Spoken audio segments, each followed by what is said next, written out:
Alright guys, welcome back to the channel Movie Film Critic. So this is going to be kind of a long episode because there's a lot to talk about. So we're going to talk about all the Harry Potter movies from beginning to end, all 8 of them. So I'm just going to name them off. It is the Philosopher's Stone or the Sorcerer's Stone, which is number 1. It had 2 names depending on which country you were in when it was released. Then you had the Chamber of Secrets. Then you had the Prisoner of Azkaban. Then you had the Goblet of Fire, number 4. Number 5 was the Order of the Phoenix. Number 6 was the Half-Blood Prince. Number 7 was the Deathly Hallows Part 1. And number 8 was the Deathly Hallows Part 2. So there's 8 films, and it took me like a whole week to rewatch them because I couldn't remember how it ends. But I'm just going to start off and say that if you aren't familiar with the movie series of Harry Potter or the books, go ahead and read the books if you love reading, but that's probably a lot of reading. And if you love watching movies, just start with the first 2 movies, because the first 2, and it's the way that they had different directors for all of the movies or parts of the movies. The first 2 movies share the same director, so it kind of feels like one long movie if you watch them both, well, 2 separate movies really, beginning, middle, and end, but just really good start off. The first 2 movies really kick it off, and it's just magical and wonderful. So those first 2 movies are the Sorcerer's Stone and the Chamber of Secrets. And the Sorcerer's Stone is just, I mean, for the first movie, it was really, the ending is just, the stakes are so big. Just the way that they kind of litter in magic and animation with sort of camera tricks is really incredible.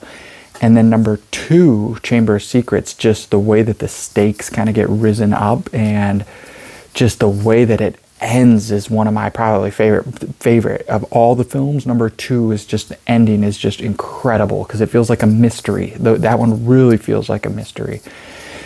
And then number 3, The Prisoner of Azkaban, people actually say that that was their favorite just because of, you had a new director for the 3rd film. So people say that that was their favorite. And I could see why. It was really interesting, and it was just kind of a switch up from the first 2, and it had a lot more artistic kind of flair to it. And now that I think about it, number 3 was pretty good, but I loved number 1 and number 2. Probably number 2 is my favorite. Number 3 was really, really good also. Number 4, which was the, let's see, was that that was the Prisoner, that would have been the Prisoner of Azkaban, the Order of the Phoenix. Yeah, that would have been, well, Prisoner of Azkaban. Oh, Goblet of Fire. Yeah, Goblet of Fire was really good. The Goblet of Fire was interesting because the Goblet of Fire, now you have to remember Harry in the movies, it was like 1 or 2 years between each filming. So Harry's growing older, and by film number 4, it kind of gets a little bit more interesting the way they kind of interplay like the games and romance, things that are, you know, more social rather than just magical and, you know, whimsical or wonderful. So, but there were still a lot of stakes, and it felt more like where this movie, I think, what was it called? Not Goblet of Fire.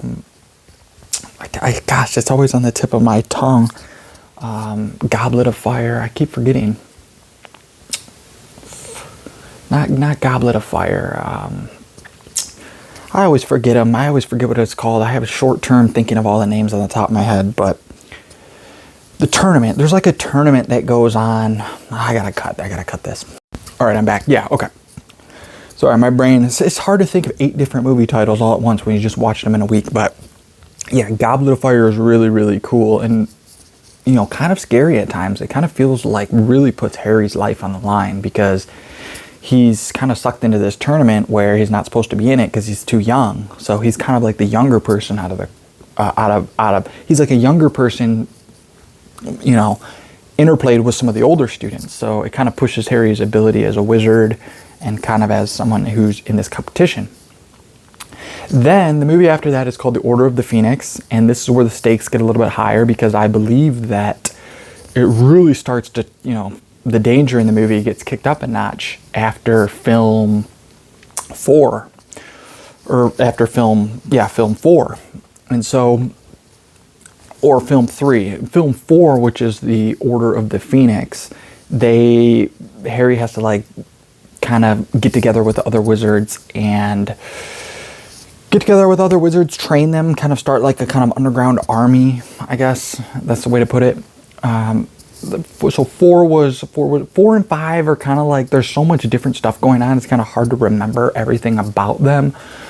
But so 4 and 5, it's kind of interplays social and other things. But then films 4, 5, Order of the Phoenix, Half-Blood Prince would be number, I think, 5 or 6. You know what? It's hard to think about the name of the movie and then kind of, it kind of seems like one big adventure, which it really is. And the last like 3 or 4 movies really blend together because it really puts all the stakes on the line. And yeah, it just becomes like a war movie. It just becomes like a battle. It becomes like leaving the school. It becomes like, I don't know. There's a lot to it, but you got to watch them. I might do another review when I think about it a little bit more, because it's still all new to me. But if you love the Harry Potter movies, leave a comment below and maybe I'll make another video and go more into depth. All right, see ya.